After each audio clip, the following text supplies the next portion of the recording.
70 साल की एक बूढ़ी औरत जिसका पति अभी भी उसे छोड़कर किसी और दुनिया में चला गया है, जिसका अपने पति के अलावा इस दुनिया में कहने के लिए कोई और नहीं था, बाल बच्चे भी नहीं।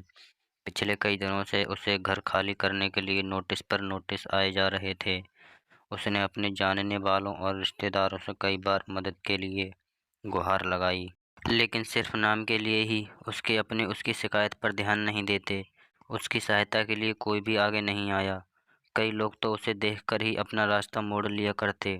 बेचारी करे भी तो क्या करे।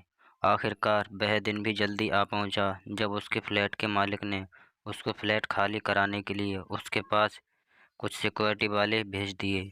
औरत उन हट्टे-कट्टे आदमी को देखकर और भी ज़्यादा सहम गई। वो उनके आगे गिड़गिड़ाने लगी, उनके पैर पकड़ लिए और कहने लगी उसे सिर्फ 2 दिन की मोहलत दे दी जाए। वो कुछ भी करके अपने लिए रहने के लिए कोई और जगह की तलाश कर लेगी। मगर भाड़े के वो आदमी उसकी एक बात सुनने को तैयार नहीं थे। जब सिक्योरिटी वाले उस बूढ़ी औरत को धक्का मार के निकालने ही वाले होते हैं, तभी पीछे से एक आवाज़ आती है, खबरदार, जो इस अम्मा को किसी ने हाथ भी लगाया तो इन्हें इन्हीं के घर से कोई नहीं निकाल सकता। सिक्योरिटी वाले हैरानी से उस आदमी को देखते हैं और पूछते हैं कि तुम्हारा मतलब क्या है। तब वह आदमी उस फ्लैट के पेपर दिखाता है जिन पर उस बूढ़ी औरत का नाम होता है। वह उन्हें तुरंत वहाँ से निकल जाने के लिए कहता है। पेपर देखकर वह सिक्योरिटी वाले वहाँ से निकल जाते हैं। ये सारी घटना बूढ़ी औरत बड़े अचंभे में देखती रहती है। सबके जाने के बाद बूढ़ी औरत उस आदमी से पूछती है कि बेटा, मैंने तुमको नहीं पहचाना, लेकिन मैं इतना ज़रूर कहूँगी, तुम आज मेरी ज़िंदगी में भगवान की तरह आए हो। तब उस आदमी ने अपनी पहचान देते हुए उस बूढ़ी औरत से कहा, याद कीजिए माँ जी, 20 साल पहले आप और आपके पति एक मंदिर आए थे।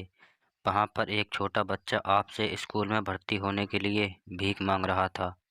आपके पति ने तो ये कहकर आपको मना कर दिया था कि इसको पैसे मत देना, ये नशा कर लेगा, और आगे चले गए थे। लेकिन आप वहीं पर रुक गई थीं और आपने अपने पास रखे सारे पैसे उस बच्चे को दे दिए थे। आपने आशीर्वाद और एक ताबीज़ देते हुए उसे कहा था कि भीख मांगने से अच्छा है छोटा मोटा काम करो और अपनी पढ़ाई पूरी करो, तुम्हें भगवान ज़रूर कामयाबी देगा। माँ जी, मैं वही भिखारी बच्चा हूँ जो आपके बताए रास्ते पर चलकर आज इतना बड़ा हो गया है, एक एस्टेट एजेंट बन गया है और इस काम में बहुत शोहरत और दौलत कमाई है। इसी काम में मुझे इस बात की भी खबर रहती है कि किस दिन कौन सी प्रॉपर्टी खाली करवाई जाने वाली है।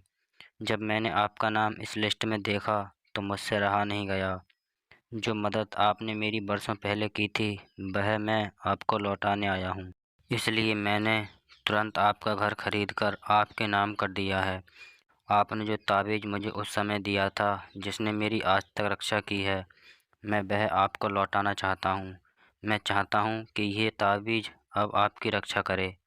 हाँ, मेरी एक और विनती है, बुढ़ापे के समय में अगर मैं आपकी लाठी बन पाऊँ तो मैं अपने आप को खुशनसीब समझूँगा। यानी कि अगर आप मेरे साथ रहेंगी तो मुझे और अच्छा लगेगा। बूढ़ी औरत ये सब बातें सुनकर बहुत खुश हो जाती है और उसकी आँखों से खुशी के आंसू बहने लगते हैं। आशा करते हैं दोस्तों कहानी अच्छी लगी होगी। यदि कहानी अच्छी लगी हो तो कहानी को लाइक एंड शेयर करें और चैनल को सब्सक्राइब करें। धन्यवाद।